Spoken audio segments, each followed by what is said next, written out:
Ryan Barath here with GolfWRX, and I am here with the longest guy to play on tour, and that is Jamie Sadlowski. Thanks so much. Pleasure. Thanks for having me. So, the great thing is that I have in common with you has nothing to do with our clubhead speeds, right? But it's that we're both Canadian. Yes, sir.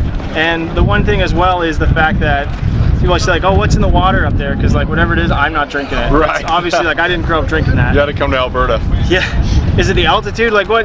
Like you play a lot of hockey, right? Yeah. What do you play? What position? Defenseman. Me too. All right. See, we got a lot more in common than I thought. All right. Everyone got a lot bigger than me eventually, and that's why I don't really play too much anymore. Me too. So golf works really well. Now, obviously, like leading Srixon player. Yeah. Using their golf ball. What is it about their golf ball that you really find benefits you, not just at your club speed, but around the greens? Yeah, you want a golf ball obviously off the tee. You don't want it to spin a bunch. You want it to you got to be able to hit different shots, whether it's flighted shots, high shots. So with the driver, we're trying to spin it low, and with the wedges, you want something that's receptive, that's going to spin on little shots or short-sided shots. So the ball has been, a huge advantage for me.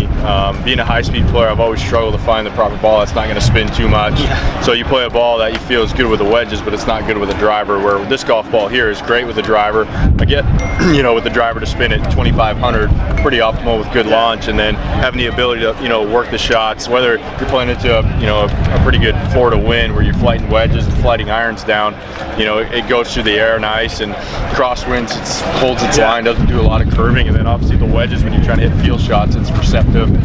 So it's a little bit more spinny than the old ball, last year's version. So around the greens, I feel like chipping wise, I can control the spin a little bit more. It's got a little more action to it. But again, I'm not losing. I don't have a bunch of spin with the driver. Yeah. So it's kind of like two golf balls in one. I got a driving ball and I got one I can score with all in one. We've watched you hit some shots already, like on the range, and there's a big crosswind here, and there's not a lot of movement. Yeah, I think that's the biggest thing with this golf ball, and one thing I noticed when I tested it when I first made the switch was it was a windy day, and usually I'd hit a shot and it'd curve a lot, where now it does its initial curving, and when it comes down pretty straight. It doesn't keep coming sideways when it's finishing, so it's a huge advantage. When you're playing fast greens that have a lot of undulation, you got to control spin, and it's been pretty easy for me to do with this golf ball.